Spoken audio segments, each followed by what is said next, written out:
people who work for Amazon. Yeah. Who's heard of Cambridge? We're near Cambridge. That's all we do. We're about an hour north of London and about sort of 50 kilometres northwest of Cambridge. We're a relatively small council. There's about 185,000 people who live in the city, generally sort of low-skilled manufacturing jobs, huge migrant population. We speak something like 120 different languages in the city, and as a council we obviously have to be able to deliver services to all of those guys. Cheers. So what we're looking at really is a change to the way that the city operates. So it's not just about the council and the services we do, it's about the city as a whole. And some of our priorities, the main one is really around growth and regeneration. That's the key for us, being able to achieve the budget pressures and the cuts that the UK government's putting on most councils at the moment. As part of that, we've been looking about smart cities. Now, in a lot of senses, people talk about smart cities and talk about putting lots of sensors around the city, collecting lots of information, but they don't target that information. So I'm being constantly told about traffic sensors that we can put up, and we can monitor cars and movement and traffic flows. Peterborough's got the second fastest commuting times in the country, so we don't really need those sensors. Where we're challenged is the health economy, and as I said, the migrant population, getting them into work, getting them into good, proper jobs, not just low-skilled labour and manufacturing jobs. And there's a couple of definitions on smart city that we've worked on with the British Standards Institute. So the first one is the integration of physical, digital and human systems, which I'll go into. I've broken the presentation into those three categories. But then the ISO definition really is about the last line, to provide better services and quality of life to those in the city. So what you've really got then is the three areas, the physical, the digital and the human. And where they overlap, where all three meet, that's where you're truly being a smart city. So looking at the physical ones then, infrastructure. We've been working with, in the UK, there's a big government rollout about everyone getting better broadband. The UK government defines superfast as 24 megabits per second. So we've got a whole programme that runs across Peterborough and the county of Cambridgeshire to try and get 24 meg to about 96% of the population. But for us, that's just a starting point. So we've introduced a company called GigaClear, who do some of the more remote areas. So every village just outside of Peterborough, by August, will have access to 1 gigabit internet connections. We've then put free city Wi-Fi across the centre of the city. That's going to be extended across the majority of the city over the next 2 years. And then finally is City Fibre. So in 2013, we signed a deal with a company called City Fibre to again put a dark fibre network throughout Peterborough. So this is the core network. It's 90 kilometres. It connects 106 council sites, including all schools, museums, libraries, hospitals. And then City Fibre's ambition is to roll that out to every business and every resident in the city. So at the moment, we've got about 150 businesses also with gigabit connections. We've got about another 900 in the pipeline who have requested the service. That's over a quarter of all businesses in the city. And then in the next 2 to 3 years, we'll start rolling that out to residents as well. So really, we're going to be one of the best connected cities in the UK. Moving on to people, the human side of things. Fibre to the Future is our digital inclusion programme. It's about how not just you get access to people, it's about making them understand what the internet can do for them, how it can help them, how it can lead to better lives. So it might be that we go into an old people's home, for example, and show them how to do online shopping so they can have their food delivered, so they can carry on cooking meals where they can't get to the shops. It might just be something as simple as a comparison website, so to make sure they're getting the best value for things they're buying. And off the back of that, the council wants to move services online. We want to have channel shift to that. So it just underpins the council's move and our ambitions. The next two groups are community groups that meet up regularly within Peterborough. So DPIP is Digital People in Peterborough, and that's your freelancers, your web designers. And then Agile Peterborough is your coders, your developers. They meet up once a month, they have some talks, people come in and deliver some sessions, generally have a couple of drinks. But what we want to do as a council is tap into all of that knowledge. So there's about 600 people that attend these groups in the city. So how as a council do we use their skills to help us deliver better services? And what we've done is we've brought them both together under the banner of Open City.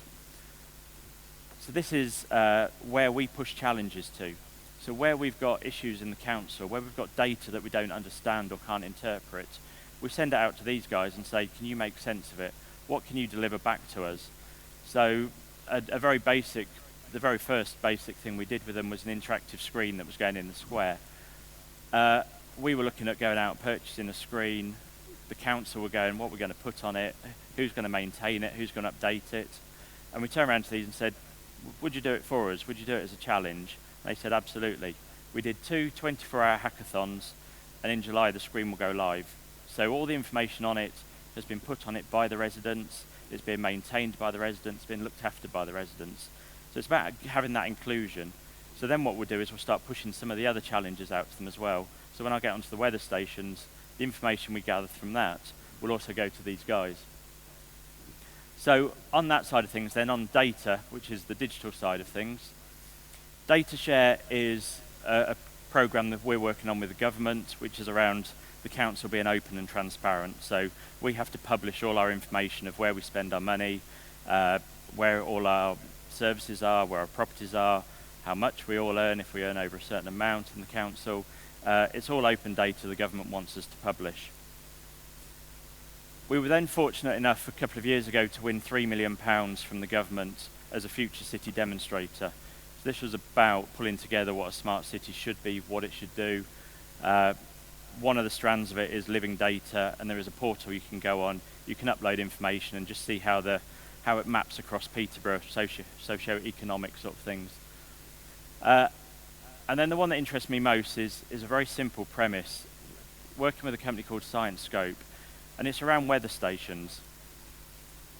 So on the left-hand side, as you're looking, is probably something we all did at school. We cut the top off a bottle, we put a measurement down the side, we collected rainwater, we measured wind speed, we collected temperature.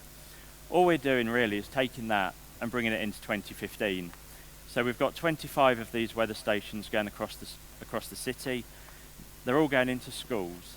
So 19 are going into the primary schools, which is up to about 11, and then 6 are going into the senior schools, which is 12 to 18.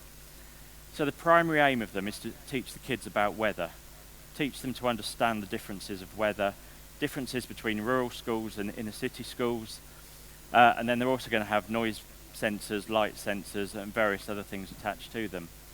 But what we can now do is publish all of that data. So again, coming back to the Open City guys, we'll push this data to them and say, okay, well, can you map it against crime data or hospital admission data or planning data and those kind of things? And is there any correlation in that? So can the police change the way they put police on the street based on knowing what weather patterns are going to come up? Can hospitals change the way they give appointments because we know there's going to be a cold spell and we know what that means, that more people will come through the accident and emergency session? So again, there may not be correlations, but until we start collecting that data and start analysing it, it may take 2 or 3 years before we've got enough good data. But as I said, the primary aim is getting the kids interested, getting them to understand the environment and the changes that are happening. As a council, we also have to transform. We have to change the way we deliver services. We haven't got the same money that we used to have 2, 3, 4 years ago. Our budget shortfall this year was £25 million, which is a huge amount for a council of our size. So we've kind of torn up the book on applications and vendors that councils work with, and we've started to look at the private sector. So some of these names you'll probably recognise: Salesforce, Box, Amazon. Okta is a single sign-on identity management tool. Public Stuff is a reporting app. You can report all your potholes, fly tipping, incidents like that. Exceed is an HR system, but it's built on the Salesforce platform. Transversal is an FAQ system used by some of the biggest companies in the UK: Barclays Bank, John Lewis, Co-op Bank. So what we want to do is start delivering the same type of services that those guys deliver to their customers to our residents. So Amazon we're obviously using. We're a partner with Amazon, working with Chris quite closely. Calling it a data centre is a bit much. It's a server room, to be honest. It's based at the town hall. Most of the servers are at least 6 or 7 years old.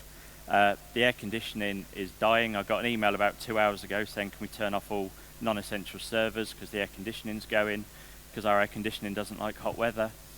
And instead of doing a big refresh program, redoing the server room, doing it up, sorting it out, we started talking to Amazon probably about a year ago. And we're now in the process where the first 70 servers have moved over. We use various different things. We've got the Direct Connect, we've got 1 gig linked directly into Amazon. EC2 is where the servers are going. And the various other products. And the key thing for me really comes back to Chris's point is Amazon do so much more than just host servers. There's hundreds of different services that they provide. And you really have to get into it and look at what's out there, what's available. And then on top of it, you've got all the partner tools as well. So where there's issues of security, you may have to bring a third-party tool in. You may have to look at encryption. You may have to look at something different. But you have to give the right level of risk assessment to the right data. So if you're talking about potholes or street lights, things like that, that information can fairly readily go into the cloud. If you're talking about personal data, health data, you have to do a lot more work. You have to do a lot more risk assessment, and you may need to put extra tools on top of what you're doing. But in the UK especially, it's not something that stops you from doing it. And then coming back to some of the other key bits around big data, some of the services we're now looking at moving to. So the weather stations, we're going to start pushing all that data into Lambda and start using that. And again, as we grow and as we change the way we run our services, what we'll find is, I think we'll find, is that what we started off with in Amazon slowly shifts because we'll start using more and more different tools. And as they keep coming up with more and more tools every year, we'll start tapping into those. So again, the machine learning, the predictive analysis, how can we use that in social care? How can we understand when something's going to happen in social care before it actually happens? How do we stop some of the child abuse cases? Peterborough's had a very big child abuse case recently. And we believe with predictive analysis we could have seen that and stopped it from happening. We had a schoolboy murdered about 10 years ago in the city. We want to know when things are looking bad. We want to be able to understand them and then step in and act before it happens. So to do that, basically the councils also then had to transform. So this really should look like a funnel. So what we want to do is capture everything towards the top. So if you can read it, tier 0 at the top is everything that's going to be online. Your the website, e-forms, your customer account, your own login. Tier 1 then becomes the call center, the first layer in the call center. The more we can capture there, the better, the more it stops it coming through to the more expensive tiers. Tier 2 is kind of now at a skilled call center level. So within our call center at the council, we will have social workers, we'll have lawyers, we'll have planners, we'll have all the various services. And then at tier 3, we'll retain the specialist services. So safeguarding children and a few others will stay at that point. But effectively, if you looked at it like this, tier 0 is the cheapest tier to serve someone. Tier 3 is the most expensive. So the more you capture at the top, the cheaper it is for the council to run that. And that allows us to spend more time with those that actually need it. So then the technology sitting over the top of that, the Digital Services Hub, as I said, is going to be the website, it's the FAQ system, it's the customer login, so they've got their own account. All of our e-forms are going into a single page, so you don't have to search the website anymore. And all of the tools we use are designed to be implemented or integrated with Salesforce. So behind it, we've got the Salesforce CRM system. Probably one of the first councils in the UK to move to Salesforce. But for me, it was a no-brainer based on where we were going to go as a council. What we're then looking at doing behind that layer is rebuilding all those applications that we've had for years and years from the same vendors in local authorities. So on the force.com platform, we're rebuilding housing applications, regulatory services, children's services, adult social care, and building control and planning apps. And again, they're all force.com. They integrate with Salesforce, they'll integrate with the front end. There will be some legacy stuff. We're not going to be able to get rid of everything in the next 2 years, but the plan is to keep the legacy as small as possible with a plan that it does eventually disappear off the estate. So what does that really do? what it means is, for the first time, we've got a completely integrated council. We've broken down all of the silos, the different data sets. So not only have we got a front to back fully integrated system because we're buying the right applications, we've actually now got a left to right view of all the residents as well. So to give you an example, traditionally, if we had 3 complaints, one in children's services, one in housing, one in regulatory services, we would send one officer individually to each of those. They'd all deal with it individually. What we want to know is which is the underlying issue. Can we just send one officer to the housing issue, you sort the housing issue, the other 2 take care of themselves? We've got no sort of visualization of that at the moment because we work in silos. So what we're going to have is a performance team that sits behind that. They're going to be pulling all that data out, they're going to be analysing it, seeing where we're spending our money, matching it with the new HR information, which is now real time for the first time, and also our finance system data. So how is children's services affected by staff sickness or cost and things like that? And it just gives us a much, much better view of all of our residents, which allows us to serve the ones that need the help much, much better than we currently can. So lastly, we've got some other projects that we're looking at doing at the moment as well. So we talked about the city fibre network. We're now moving that into phase 2. So we're going to be putting the CCTV cameras, the information traffic systems and real-time passenger information systems on that. And that's effectively another 210 access points across the city, which can then be used for data points and everything else as well. Open Plus is something we're looking at in the UK. Most councils are closing their libraries because we can't afford to run them anymore. We're opening our libraries for longer using Open Plus technology. What it means is they're just unmanned. So you have to have an access card to get in the library. All the books have got RFID tags in the back. So it's basically a self-serve library. And then smart street lighting, power over Ethernet lighting, gives you basically complete control of your lighting system. And then the Internet of Things towards healthcare. Healthcare is our biggest problem. So we're working with a number of local companies around how we can put sensors into people's homes so you can find out if they've got up in the middle of the night, gone to the bathroom and not returned to their bedroom. That will send an alert to a social worker who can go and check they haven't fallen in the bathroom. You can put sensors on medicine cabinets, on doors. You can put swipe cards so you can see who's entered the building, who's left the building, are they up and about. That allows you to, instead of sitting there on a Monday and saying, I'm going to see these 10 people, you can see those who flagged an alert to you, the ones who really need your help. And it gives a little bit of empowerment back to those residents to stay in their own homes for longer and stay out of social care. So hopefully that's a bit of a rattle through what we're going through in Peterborough at the moment. There's lots on. It's a huge challenge. I don't think my beard was grey about a year ago, but it's slowly going. But thank you all for listening and hope you found it useful.